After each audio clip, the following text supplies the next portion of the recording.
नौकरी मिल जाता बढ़िया होता। पूरे बिहार में 75 साल में चपरासी से लेकर मुख्य सचिव तक जितने लोग सरकारी नौकरी में हैं, सबकी संख्या जोड़िएगा तो संख्या है 23 लाख लोग। 1.97% लोग ही सरकारी नौकरियों में हैं। ध्यान रखिए, पूरे बिहार की आबादी है 13 करोड़, 1.972% से कम लोग सरकारी नौकरियों में हैं, लेकिन पूरा समाज सरकारी नौकरी के पीछे पड़कर अपना जीवन बर्बाद कर रहा है। आप जाइए मुसल्लापुर घाट में, यहाँ एक क्लास में 3-3, 4-4 हजार लड़के कोचिंग कर रहे हैं, रेलवे में कोई क्लर्क बनने के लिए, बैंक में जाने के लिए। आप भी अपने बच्चों को भेज रहे हो, अपना जमीन बेच के ट्यूशन कोचिंग करा रहा है। उसमें से 2-4 को नौकरी मिलता है और 100 में 97 आदमी अपना 3-4 वर्ष भर का आटा गीला करके वापस जाता है बेरोजगार बनकर। नौकरी, सरकारी नौकरी यहाँ से गरीबी का हटाने का उपाय नहीं है। गरीबी हटानी है तो 3 बातें सुधारनी है। इसके साथ न्याय नहीं कर पा रहा है। आप वो ब्रिज हैं जिसके जरिए आप समाज के उन वर्गों तक व्यवस्था से हुई नाइंसाफी के वजह से जो उनको कष्ट हो रहा है या उनको जो दिक्कत हो रही है, उसको कुछ आप अपनी क्षमता योग्यता के अनुसार बांटने का प्रयास कर रहे हैं। मैं सिविल सोसाइटी की भूमिका ऐसे ही देखता हूं। हम खुद सिविल सोसाइटी में 10 बरस तक काम किए। हमने अपने जीवन की शुरुआत ही संयुक्त राष्ट्र संघ से की है और 10 बरस तक स्वास्थ्य और शिक्षा के क्षेत्र में बहुत काम किया। बहुत काम मतलब बहुत बड़ा कुछ नहीं किया, रात दिन वही करते थे, उसी से जीविका चलती थी। यहां भी किए, अमेरिका में भी रहे, उसके बाद अफ्रीका में भी हमने 5 साल काम किया। तो पीछे एक जो सज्जन उठकर बोल रहे थे और आप लोग सब टॉलरेंस की बात करने वाले लोग, देखिए कथनी और करनी में कितना फर्क है। टॉलरेंस पर बड़ा बड़ा लेक्चर देने वाले सिविल सोसाइटी के लोग, आपका साथी एक पीछे से खड़ा होकर बोल रहा है कि भैया सब एनजीओ बंद कर देना चाहिए, इतना अच्छा व्यवस्था हो कि एनजीओ काम न करे, तो 2 मिनट में यहां से हुटिंग जारी हो गई। आप अंदाजा लगाइए कि जो सत्ता में बैठता है उसका दिमाग क्यों खराब हो जाता है। क्योंकि टॉलरेंस जितना आप भी वहां सत्ता में बैठिएगा कुर्सी पर, आपको भी किसी का दूसरा मत सुनने का दम नहीं है। आप वही सुनना चाहते हैं जो आप सुनना चाहते हैं। दूसरे पर दोष देना बहुत आसान है। भाई साहब ने कहा कि मैं बहुत अपमानित फील कर रहा हूं कि 2 घंटा आप लेट आए हैं। बात तो ठीक है, मुझे क्षमा मांगना चाहिए। 1 बजे की बात हुई थी, हम 1 बजे से यही बैठे हुए हैं, बगल में बैठक चल रही है। आप लोग के भी जुटने में समय लगा, फिर मुझे लगा कि 2 बज गया है तो आपको खाना खा लेना चाहिए। आप 2 घंटे इंतजार कर रहे हैं, आपको अपमानित जरूर लगा होगा, लेकिन आप दशकों से एक अपने बच्चों के लिए अच्छी व्यवस्था बने उसका इंतजार कर रहे हैं। उसमें आपको कोई अपमान नहीं लग रहा, उसमें कोई अपमान नहीं लग रहा। यहाँ पर जितने लोग आप आए हैं, आप लोग सब ग्रामीण क्षेत्रों में, कई लोग शहरों में, जो डिप्राइव्ड कम्युनिटी है, अपने आप को वंचित बताता है। आपके जो लिखे हुए सवाल सब मैं पढ़ रहा था अभी, कि आप ये दावा करते हैं कि समाज में जो कमजोर है, वंचित है, पीछे छूट गया है, आप उसकी मदद के लिए काम कर रहे हैं। चाहे वो जमीन एक्विजिशन का मामला हो, किन्नरों का मामला हो, पढ़ाई हो, एजुकेशन है, आप दावा कर रहे हैं कि आप उसमें उनकी मदद करते हैं, उसके लिए काम कर रहे हैं। हम भी पिछले 2 बरस से गांव-गांव घूम रहे हैं। आप तो लोगों की मदद कर रहे हैं, हम मदद नहीं कर रहे हैं, लेकिन लोगों को जाकर देख सुन समझ रहे हैं। 5300 से ज्यादा गांव में हम पैदल चल के गए और एक सवाल जो मैं हर गांव में, हर सभा में करता हूं कि भाई ये बताइए कि बिहार में और कुछ हो या न हो, आपके गांव पंचायत में पढ़ाई और रोजगार की व्यवस्था होनी चाहिए या नहीं होनी चाहिए। मैं आपको बिहार के समाज का अपना अनुभव बता रहा। 100% लोगों ने, चाहे वो किसी जाति का हो, धर्म का हो, पढ़ा लिखा हो, अनपढ़ हो, गरीब है, अमीर है, हिंदू है, मुसलमान है, महिला पुरुष, सब लोग हाथ उठाकर कहते हैं कि न भैया और कुछ हो चाहे नहीं हो, पढ़ाई रोजगार तो निश्चित तौर पर होना चाहिए। मैं 2 बरस पैदल चलने के बाद ये आपको दावे के साथ कह सकता हूं कि बिहार में कोई ऐसा गांव नहीं है जहां सारी चर्चा के बाद लोगों को अगर विकल्प दिया जाता है कि बताओ एक दो काम जो होना चाहिए वो क्या होना चाहिए, लोग कहते हैं रोजगार पढ़ाई होना चाहिए। उसके लिए प्रशांत किशोर और किसी एनजीओ की जरूरत नहीं है, लेकिन उसको ये मालूम नहीं है कि जवाब देने के बाद दूसरा सवाल क्या होगा। फिर मैं लोगों से पूछता हूं कि अपने अपने बच्चों के सर पर हाथ रखकर बोलो कि आप में से किसने जीवन में एक बार भी पढ़ाई और रोजगार के लिए वोट किया है। और उसका परिणाम सुनिए, आज तक 5300 गांव में एक आदमी भी हाथ उठाकर नहीं कहा कि हमने अपने बच्चों के पढ़ाई रोजगार के लिए वोट दिया है। हम आपका हाथ नहीं उठवाएंगे, लेकिन आपके लिए दावा कर देते हैं यहां बैठा हुआ शिक्षा के क्षेत्र में काम करने वाले, लाइवलीहुड के क्षेत्र में काम करने वाले लोगों ने भी अपने बच्चों के पढ़ाई रोजगार के लिए कभी वोट नहीं दिया है। आपने भी नहीं दिया है, काहे ज्ञान दे रहे? इतना ज्ञान मत दीजिए, ये ज्ञान आप भी मत दीजिए। बड़ी बड़ी बात आप भी कीजिएगा, अब फिर यहां से निकल के जाइएगा तो आपको भी हिंदू मुसलमान दिखेगा, आपको भी कुशवाहा यादव ब्राह्मण दिखेगा, आपको भी मंदिर मस्जिद दिखता है, आपको भी 5 किलो अनाज दिखता है, आपको भी मोदी का सीना 56 इंच का दिखता है। तो मेरे भाई, आप चाहे पढ़े लिखे हैं या बेवकूफ, सिविल सोसाइटी से जुड़े हैं या सिविल सोसाइटी से फायदा उठा रहे हैं, हर आदमी यहाँ वही गलती कर रहा है जो सामान्य आदमी कर रहा है। इसीलिए हम लोग इस दुर्दशा में जी रहे हैं। और हम आपसे मदद के लिए नहीं बुलाए, ना हम आपकी कोई मदद करने वाले। कोई बता रहा है पीछे से, अभी हम उस पत्र में भी आपके सवाल में देखे, किसी ने लिखा है कि आप इतना पैसा खर्चा करके पैदल चल रहे हैं, कुछ पैसा हम लोग को देते तो हम लोग ज्यादा असर दिया है। गाँव में हम चलते हैं, देखिए, अरे हम आपको भाषण देने के लिए नहीं बुलाए, आप जरा देखिए कि सामान्य आदमी में और अपने आप को इंटेलेक्चुअल बुद्धिजीवी कहने वाले में कोई फर्क नहीं है। गांव में हम चलते हैं तो महिला जो बहुत गरीब है, लोग कहते हैं भैया इतना पैसा लगा के टेंट लगाए हैं, पैसा हम ही लोग को दे देते ठीक रहता। तो उसको बताते हैं कि तुम्हारी मदद क्यों नहीं करेंगे, कि भाई अगर तुम्हारी मदद कर भी दे, एक दिन मदद करेंगे, दूसरे दिन फिर हाथ फैलाना पड़ेगा। तो सिविल सोसाइटी का भी वही हालत है। देख रहा है कि जब सुराज में इतना पैसा खर्चा हो रहा है, तो लिख के हमको सुझाव दिया पैसा हम ही लोग को दे दीजिए, तो सरकार को छोड़कर आप ही का धंधा हम लोग उठा लें।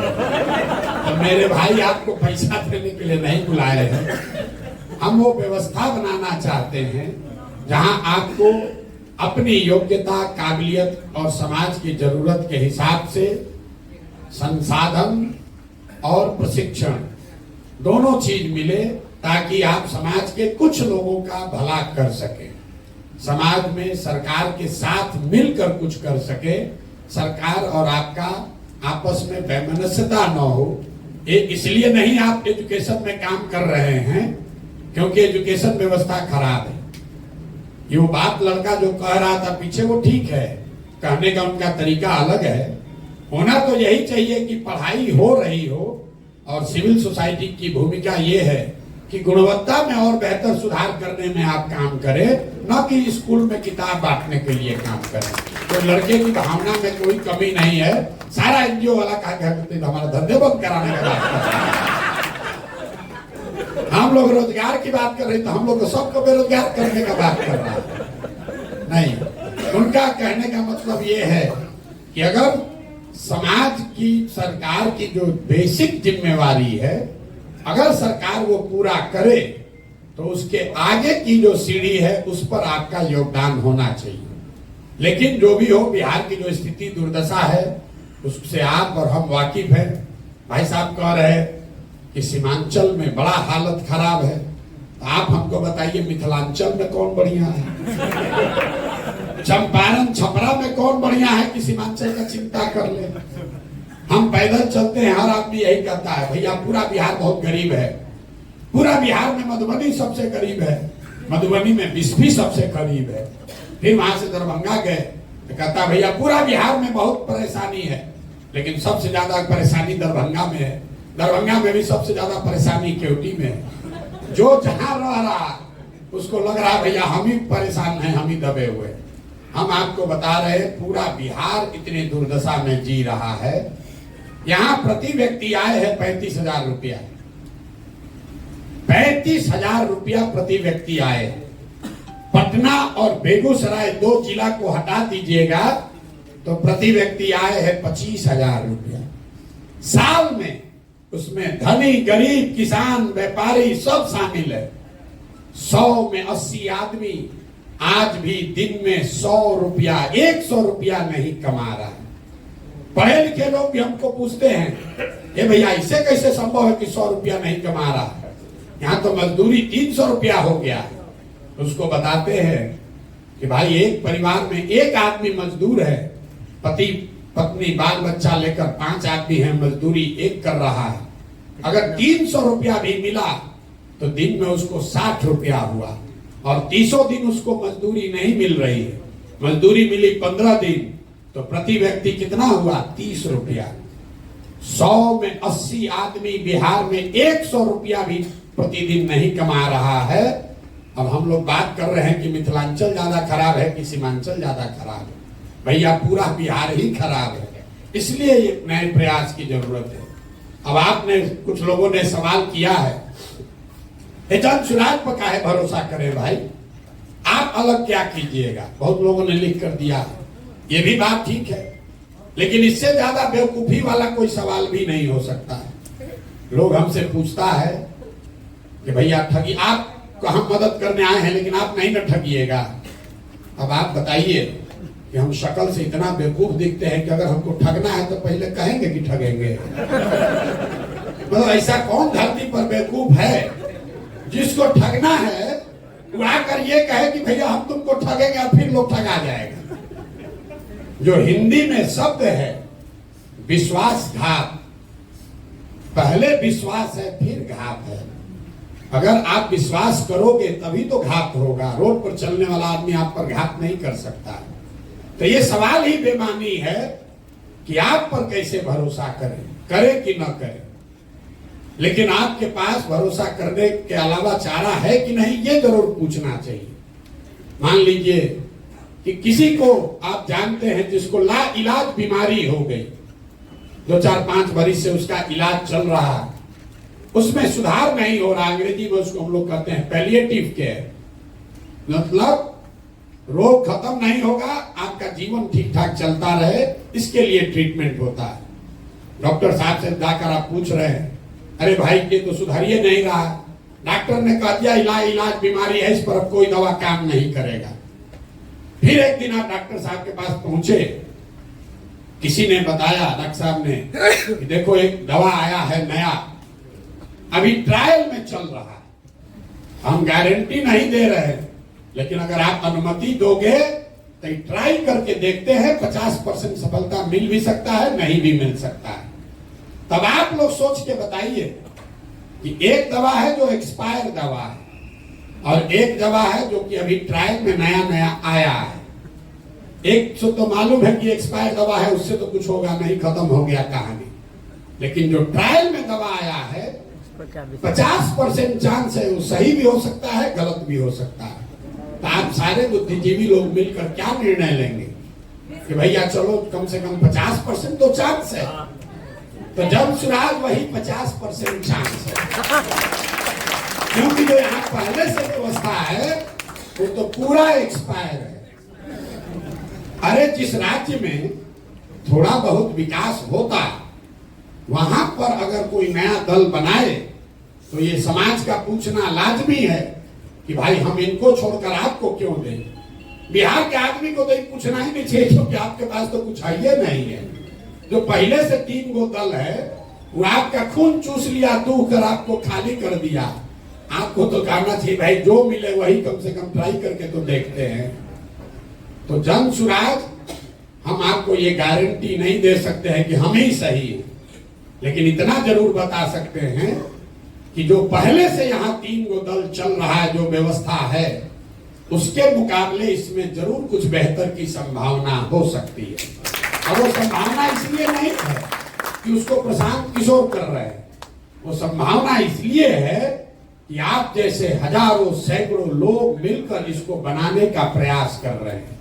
और इसको बनाने में, आगे चलाने में जितना अच्छे लोगों का सहयोग, उनकी भागीदारी रहेगी, उतना ज्यादा सफलता की संभावना ज्यादा होगी। किसी एक व्यक्ति के कह देने से कि हम आएंगे तो ठीक हो जाएगा, हम पर भरोसा कर लो, इससे बड़ा कोई झूठ हो नहीं सकता। पीछे से एक जेपी सेनानी साहब खड़े हुए, उन्होंने बहुत अच्छी बात भी कही हमारे लिए, जनसुराज के लिए अच्छी बात उन्होंने कही, उसके लिए आपका धन्यवाद कर रहे हैं सर। लेकिन कई लोगों को यहाँ बैठे हुए लगता है, लोगों ने प्रश्न भी भेजा है हमको कि भैया जेपी के आंदोलन से बिहार नहीं सुधरा, अन्ना का आंदोलन का हम लोग हसर देख लिए, तो आपके इस प्रयास से बिहार कैसे सुधरेगा, जनसुराज से कैसे सुधरेगा। तो मेरे भाई, हम आपको इतना ही कह सकते हैं कि प्रशांत किशोर का आंदोलनों में कोई यकीन नहीं है। मानव सभ्यता के इतिहास को अगर आप ध्यान से पढ़ेंगे तो आपको पता चलेगा कि सिर्फ बिहार में नहीं, पूरे देश में भी नहीं, पूरे दुनिया में मानव सभ्यता के इतिहास को पढ़िए तो आपको पता चलेगा कि फ्रांस की क्रांति को अगर अपवाद के तौर पर हटा दिया जाए तो आज तक कोई भी क्रांति से मानव सभ्यता में सृजन का काम नहीं हुआ है। आंदोलन सृजन का हथियार नहीं है, ये आपके मन में भ्रम बैठ गया। आंदोलन सृजन का हथियार नहीं है। आंदोलन वो तेज हथियार जैसा है जिससे आप बड़े से बड़े वृक्ष को काट सकते हैं, लेकिन कितना भी धारदार हथियार हो, उससे आप पौधे को वृक्ष नहीं बना सकते। तो समाज में जो सृजन का काम है वो आंदोलन से नहीं हो सकता है। आपने देखा जेपी आंदोलन हुआ, उस आंदोलन की धार इतनी थी कि तब की सत्ता में बैठी इंदिरा गांधी को सत्ता से हटा दिया गया। अन्ना आंदोलन का प्रभाव ये हुआ कि यूपीए की सरकार हट गई, लेकिन जेपी के आंदोलन से नए बिहार, नए भारत का सृजन नहीं हुआ। क्यों नहीं हुआ? क्योंकि वो आंदोलन सृजन के लिए नहीं था, वो आंदोलन उस समय के सत्ता में बैठे हुए लोगों को हटाने के लिए था। जनसुराज में हम किसी को हटाने का प्रयास नहीं कर रहे। हम लोगों ने 2 बरस में कोई धरना, प्रदर्शन, बंद नहीं किया, किसी की मदद नहीं की, कोई घेराव नहीं किया, किसी के खिलाफ कुछ नहीं बोले। समाज को जाकर एक रास्ता बताने का प्रयास किया कि क्या करने से तुम्हारी व्यवस्था, तुम्हारी गरीबी दूर हो सकती है। और गरीबी दूर होने का 3 ही रास्ता पूरे दुनिया में विद्वानों ने बताया है। 3 ही रास्ता है गरीबी से निकलने का। एक रास्ता है पढ़ाई, दूसरा रास्ता है जमीन, और तीसरा रास्ता है पैसा, पूंजी। अगर आप पढ़े लिखे हैं, आपको नौकरी हो जाए, तो नौकरी न भी हो, कोई रोजगार भी करने लगे, तो आपकी गरीबी इसी बिहार में, इसी मिथिलांचल सीमांचल में जो लोग पढ़ लिख कर नौकरी करने लगे, उनकी जिंदगी थोड़ी सुधर गई। लेकिन बिहार में 2/3 से ज्यादा लोगों को पढ़ने की सुविधा आज तक नहीं दी गई। दूसरा रास्ता है जमीन का। अगर आप पढ़े लिखे नहीं हैं, आपके पास जमीन हो, तो खेती किसानी करके भी लोगों का जीवन सुधर सकता है। लेकिन बिहार में, इतने बड़े राज्य में, देश का शायद एकमात्र ऐसा राज्य है जहां भूमि सुधार, यहां कोई काम नहीं किया गया भूमि सुधार को लेकर। नतीजा क्या है? एक आंकड़ा याद रखिए, पूरे देश में 38% लोग ऐसे हैं जिनके पास कोई जमीन नहीं है। बिहार के ग्रामीण क्षेत्र में 60% लोगों के पास जमीन है ही नहीं, तो खेती करेगा कैसे? और जो बच गए 40% लोग जिनके पास जमीन है, उस 40 में 35 आदमी ऐसे हैं जो 2 बीघे से कम के मालिक हैं। तो जो बिहार में खेती होती है, ये कमाने का जरिया नहीं है, खेती यहाँ खाने का जरिया है। आप गांव देहात में सुनते होंगे, लोग कहता है कि हम कटिया करने आए हैं, रोपनी करने आए हैं कमाने के लिए लुधियाना जाएंगे। लोग ये बता रहे हैं कि रोपनी करने आए हैं कमाने के लिए लुधियाना जाएंगे, मतलब रोपनी इसलिए करने आए हैं कि बाल बच्चा के खाने का जुगाड़ हो जाए, कमाने के लिए बाहर जाएंगे। तो यहाँ की जो खेती है, यहाँ का जो भूमि का जो प्रोडक्टिविटी है वो इतना कम है जिससे लोगों का सिर्फ पेट भर रहा है। और तीसरी बात, जब आपके पास पढ़ाई नहीं है, जमीन से प्रोडक्टिव इनकम नहीं है, तो एक ही रास्ता बचा, अगर लोगों के पास पैसा पूंजी होता तो कोई ना कोई रोजी रोजगार हर आदमी कर सकता है। आप में से कई लोग लाइवलीहुड के फील्ड में काम करते होंगे, लेकिन बिहार में पूंजी की इतनी कमी है कि यहाँ सीडी रेशियो है 40%। बहुत कम लोग इसकी चर्चा करते हैं। बिहार में सीडी रेशियो है 40%, मतलब जो पैसा आप और हम बैंक में रखते हैं, बैंकों की जिम्मेवारी है कि अगर आप 100 रुपया बैंक में जमा कीजिएगा तो कम से कम 70 रुपया लोन के तौर पर समाज को उपलब्ध होना चाहिए। घर बनाने के लिए, गाड़ी खरीदने के लिए, बिजनेस व्यापार करने के लिए, खेती करने के लिए। भी पूरे देश में अभी सीडी रेशियो है 74%, बिहार में ये रेशियो है 40%। इसका नतीजा क्या होता है? इसका नतीजा ये है कि पिछले 30 वर्ष में बिहार से 26 लाख करोड़ रुपया, जरा समझिए, 26 लाख करोड़ रुपया आपका, हमारा, बिहार की गरीब जनता का जो यहाँ बैंकों में जमा हुआ, उसमें से 26 लाख करोड़ रुपया बैंकों ने बिहार से उठाकर दूसरे राज्यों में भेज दिया। आप सोच रहे हैं कि 2000 करोड़ का कोई फैक्ट्री लगाए, कोई चीनी मिल चालू करे, कोई जूट मिल लगाए। हम आपको बता रहे हैं 26 लाख करोड़ रुपया, ये मेरा आंकड़ा नहीं है, रिजर्व बैंक ऑफ इंडिया का आंकड़ा।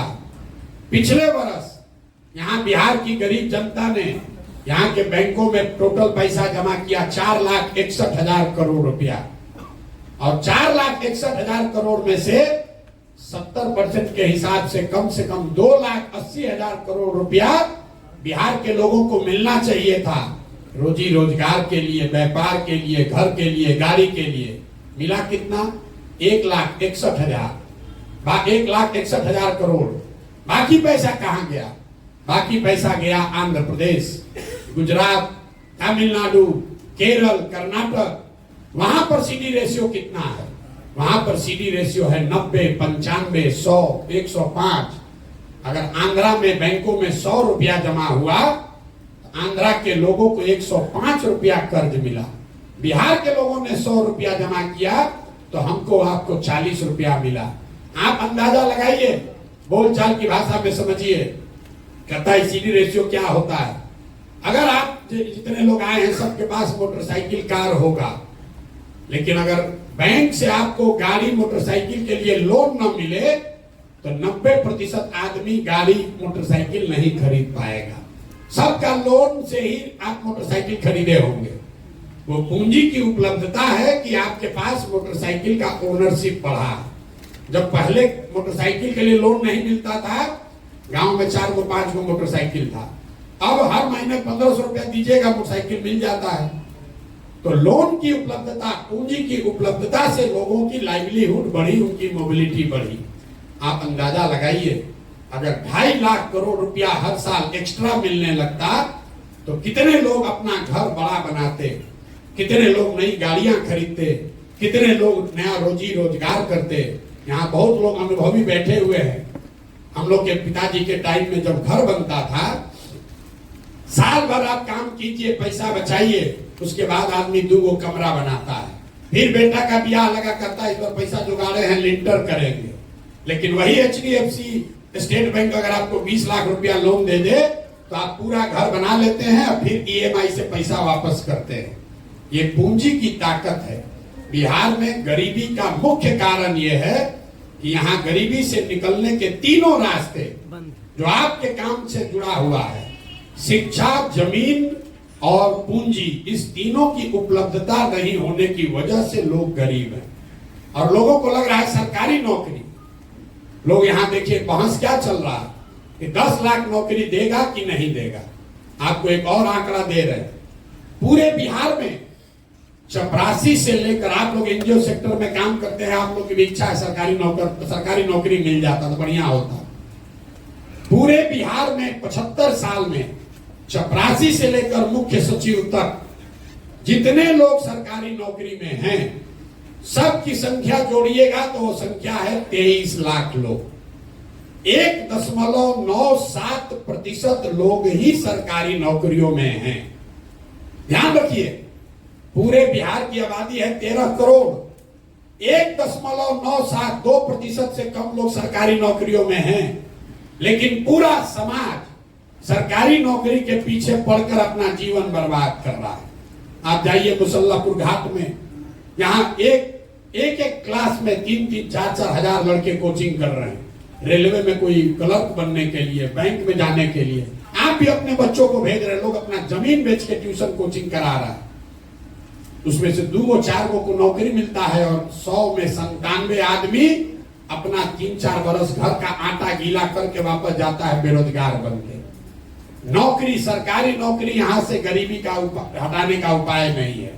गरीबी हटानी है तो 3 बातें सुधारनी है। 15 बरस से कम उम्र के बच्चों के लिए इतनी अच्छी पढ़ाई की व्यवस्था हो कि वो आदमी, वो बच्चा बड़ा होकर व्यवस्था पर बोझ न बने। हम लोग यहीं पढ़े हैं सरकारी स्कूल में, अच्छा पढ़ लिख गए, तो हमको नहीं मतलब है कि बिहार सरकार 400 रुपया पेंशन देता है, आयुष्मान का कार्ड बांट रहा है कि नहीं बांट रहा है, कि उसका इंदिरा आवास मिल रहा है कि नहीं मिल रहा है। हम व्यवस्था पर बोझ नहीं है, जो कमाते हैं उस पर टैक्स देते हैं, व्यवस्था को मजबूत करने में अपना कुछ न कुछ योगदान कर रहे हैं। अगर इनकम टैक्स नहीं भी दे रहे हैं तो आप बड़े कंज्यूमर हैं, 20,000-30,000 रुपया कमाते हैं, खर्चा करते हैं, तो जो चीज आप खरीद रहे हैं उस पर जीएसटी लग रहा है 18%, 20%, तो समाज के प्रति आपका योगदान है। लेकिन वही आप कुछ नहीं अगर किए, पढ़ाई लिखाई नहीं किए, तो व्यवस्था से मांग रहे हैं 5 किलो अनाज, व्यवस्था से मांग रहे हैं 400 रुपया पेंशन, व्यवस्था से मांग रहे हैं इंदिरा आवास, आयुष्मान कार्ड। तो जन सुराज की पहली सोच है कि सबसे पहले 15 साल से कम उम्र के बच्चों को पढ़ाने की इतनी अच्छी व्यवस्था बनाई जाए कि वो आगे व्यवस्था पर बोझ ना बने। दूसरा पिलर ये है कि 15 साल से 55 साल के उम्र के लोग जिनको अब वापस पढ़ाया नहीं जा सकता है, लेकिन उनके पास कुछ ना कुछ काम करने की क्षमता, स्किल है, अच्छा है खराब है लेकिन कुछ ना कुछ क्षमता है, उन लोगों के हाथ में पूंजी दिया जाए ताकि वो मजदूरी से निकलकर कुछ ना कुछ छोटा मोटा व्यवसायी बन पाए। और तीसरा प्रयास ये है, तीसरा पिलर ये है कि 60 वर्ष से ज्यादा उम्र के लोगों को कम से कम 2,000 रुपया पेंशन जरूर दिया जाए ताकि वो एक डिग्निफाइड लाइफ जी सके। अब तीनों का मैं समझिए, बहुत आदमी कहता है तो ऐसे भाषण दे दिए कैसे होगा। अगर 60 साल से ज्यादा उम्र के हर व्यक्ति, महिला पुरुष को 2,000 रुपया मासिक पेंशन देना है तो बिहार सरकार को अभी जो पैसा खर्च हो रहा है उसके ऊपर 6 से 8,000 करोड़ रुपया साल का लगेगा। बिहार सरकार का टोटल बजट पिछले साल का है 2,46,000 करोड़। तो अगर 6,000 करोड़ रुपया उसमें से निकाला जाए एक्स्ट्रा, तो 60 वर्ष से ज्यादा उम्र के हर महिला को, हर पुरुष को कम से कम 2,000 रुपया मिलने लगेगा। और उसका कोई नुकसान भी नहीं है, क्योंकि ये वो लोग हैं जो 2,000 रुपया लेके बैंक में नहीं रखेगा। आंकड़े बताते हैं, आप सिविल सोसाइटी में अगर काम करते हैं, जो सबसे गरीब आदमी है वो 90% से ज्यादा पैसा कंज्यूम करता है, खर्च करता है खाने पर, रहने पर। तो जो सरकार ये पैसा देगी, इससे वो आदमी बेहतर खाना खाएगा, वो आदमी अपने लिए कपड़ा खरीदेगा, तो एक बड़ा पोर्शन इसका लौट कर फिर सरकार के पास आना है। दूसरा, मैंने जो बताया कि इतनी बड़ी जनसंख्या को पूंजी कैसे दीजिएगा। अगर यहां पर सिर्फ सीडी रेशियो को सुधार दिया जाए, आप कहिएगा कैसे सुधरेगा। ऐसा नहीं है कि बैंकों की मनमानी है कि जितना मन होगा लोन देंगे, नहीं देंगे। आपकी जानकारी के लिए बता रहे हैं कि मुख्यमंत्री के अध्यक्षता में एक कमेटी है, देश के स्तर पर प्रधानमंत्री की अध्यक्षता में कमेटी है, जो हर महीने इस बात को का ध्यान रखती है कि बैंकों में जो पैसा जमा हो रहा है उसका कितना पैसा लोगों को ऋण के तौर पर मिल रहा है। सीडी रेशियो, आरबीआई डेटा आंकड़ा जारी करता है, वेबसाइट पे जाइएगा दिखेगा। बिहार में भी ये व्यवस्था है जहां मुख्यमंत्री की अध्यक्षता में सारे बैंकों के हेड बैठते हैं कि कितना पैसा लोन के तौर पर दिया गया। लेकिन जैसे बिहार में शिक्षक मुख्यमंत्री की बात नहीं मान रहा है, पुलिस वाला नहीं मान रहा है, डॉक्टर पदाधिकारी सीओ वीडियो नहीं मान रहा है, वैसे बैंक वाला भी उसका बात नहीं मान रहा है। लेकिन अगर सरकार की नीयत ठीक हो तो सीडी रेशियो को 3 से 6 महीने में ठीक किया जा सकता है। तो जो जन सुराज हम लोग जाकर गांव गांव कह रहे हैं कि साल भर के अंदर यहां से सारे बेरोजगार लोगों को 10-12 हजार रुपए का रोजगार दिया जा सकता है, उसका आधार सीडी रेशियो को सुधारना है ताकि यहां पर लोगों को रोजी रोजगार मिल सके। अब इसका एक आप प्रैक्टिकल उदाहरण समझिए। गांव में मान लीजिए आपको बाल काटने आता है, बाल काटने आता है, आपके पास 20,000 रुपया है, आपने 5 साल 7 साल मेहनत किया, किसी सैलून में काम किया, 20,000 रुपया बचाए। अब आपकी इच्छा हुई कि हम एक सैलून खोलें, सैलून खोलेंगे, उसमें 4 आदमी को नौकरी भी देंगे, अपना परिवार भी चलाएंगे। सैलून खोलने जब आप गए अपने शहर में तो पता चला, अपने चट्टी गांव टाउन जो भी कह लीजिए बाजार में, तो पता चला कि यहाँ तो 1 लाख रुपया लगेगा तब सैलून खुल पाएगा। तो आप नेचुरल आपका प्रयास है कि आप बैंक में जाइए ताकि 80,000 रुपया आपको मिले और आप 1 लाख में सैलून खोल लीजिए। 80,000 को सैलून चलाकर धीरे धीरे वापस कीजिएगा। जब बिहार में पूंजी उपलब्ध नहीं होता है तो आदमी क्या करता है, बाल काटने उसको आ रहा है लेकिन पूंजी नहीं हुआ, अब बचा उसके पास अपना 20,000, तो उस 20,000 को खर्च कैसे करता है? वो 5,000 रुपया 4,000 रुपया खर्चा करता है, किसी नौकरी के दलाल को देता है कि बॉम्बे में दिल्ली में किसी सैलून में हमको नौकरी दिलवा दो। फिर 2,000-2,500 रुपया में ट्रेन का बस का टिकट खरीदता है ब्लैक में कि हम लद्दाख कर बोरा की तरह कम से कम दिल्ली बॉम्बे पहुंचे। 5-7 हजार रुपया खर्चा हो गया, अब बचा उसके पास 15,000 12,000। वहां बॉम्बे दिल्ली गया तो वहां जो खोली वाला है तो 3 महीने का एडवांस ले लिया, 5-7 हजार वो भी चला गया। 1-2 हजार रुपया का जो बर्तन बासन है उसमें खर्चा हो गया। तो आप देखिए पूंजी की महत्ता। आदमी को बाल काटने आता है, बाल आदमी वही है, अगर उसको 80,000 रुपया मिल जाता लोन के तौर पर तो यहाँ सैलून चलाता, 4 आदमी को नौकरी देता, एक छोटा व्यवसायी होता।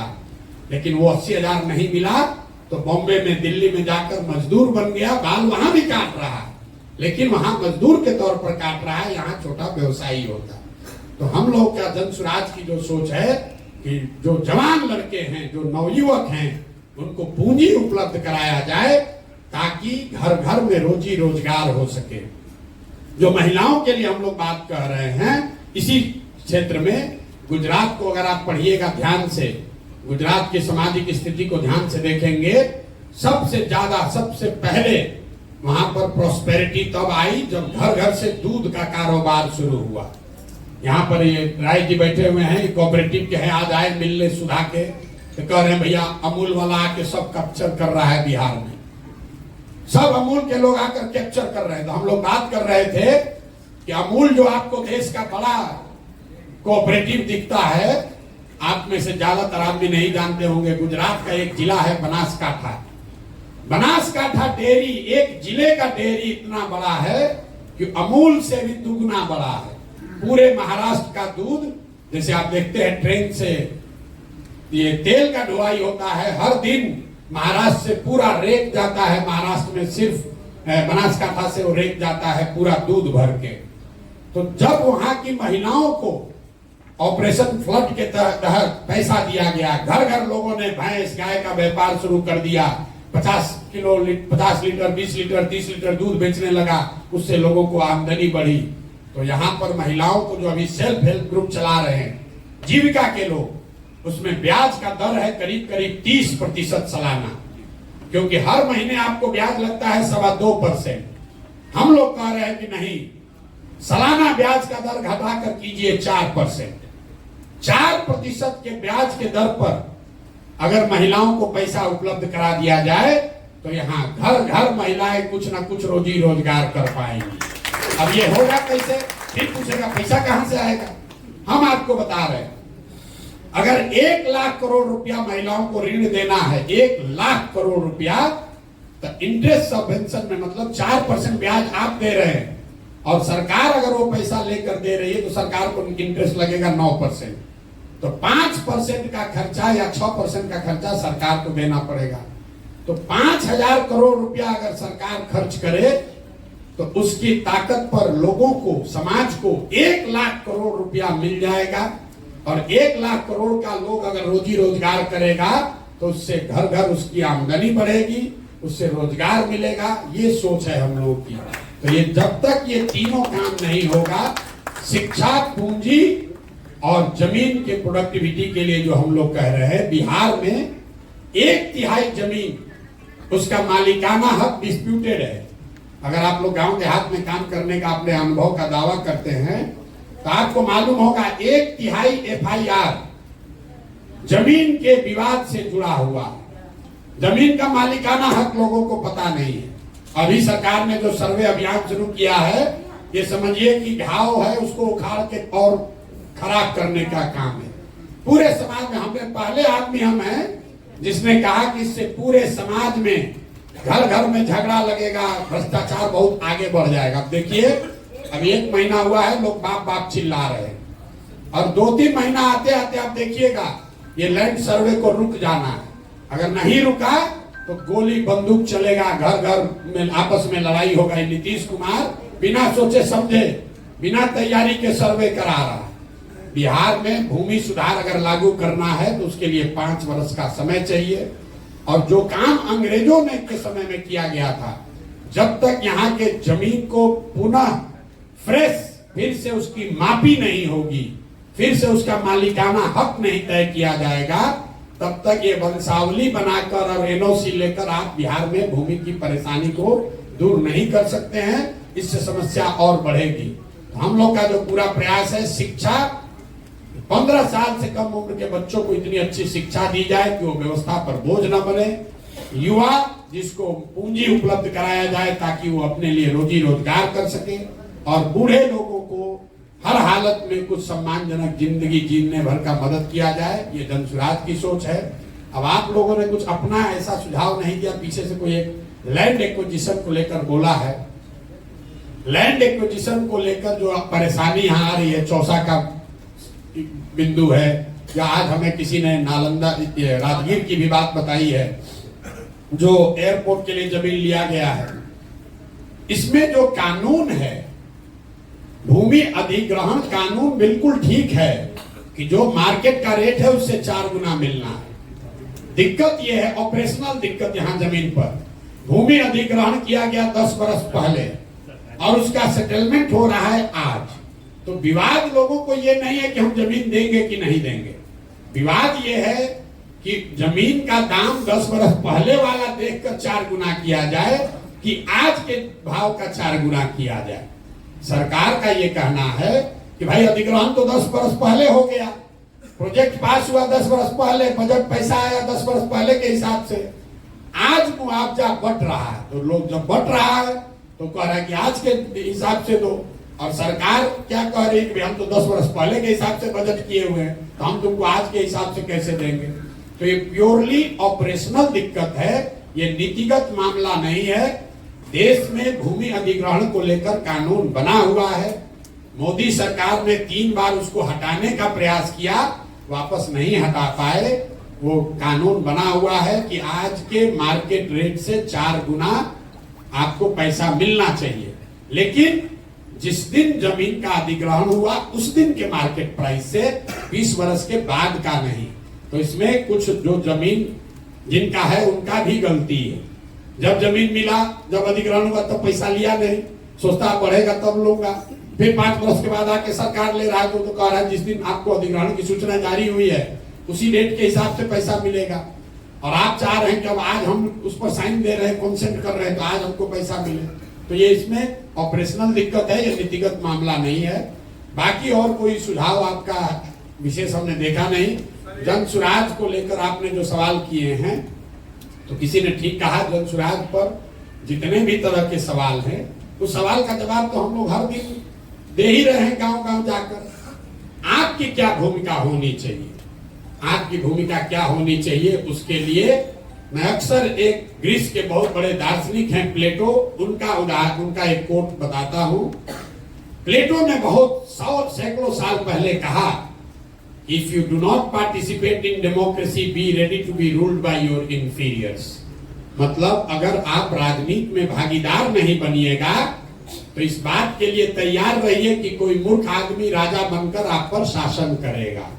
तो आप लोग जो सिविल सोसाइटी के पढ़े लिखे प्रबुद्ध लोग हैं, हम ये नहीं कह रहे हैं कि आप एनजीओ छोड़कर, सिविल सोसाइटी छोड़कर राजनीति में आ जाइए, लेकिन राजनीतिक और सामाजिक सरोकार से अपने आप को अगर आप हटा लीजिएगा तो समाज में जो गलत लोग हैं, जो लंपट है, बदमाश है, माफिया है, वही आपका राजा बनकर आप पर शासन करेगा।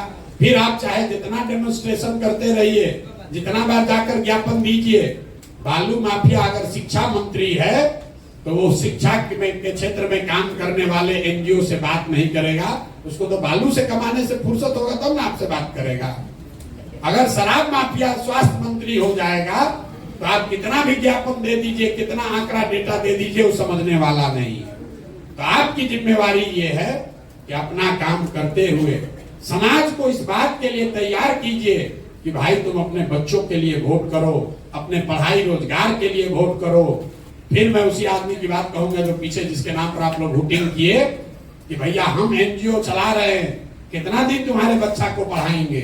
जब सरकार अच्छी बन जाएगी, अच्छा स्कूल होगा, तब सबके बच्चे अच्छा पढ़ेंगे। इसलिए अपने बच्चों के पढ़ाई के लिए वोट दो। बालू माफिया, शराब माफिया को वोट मत दो।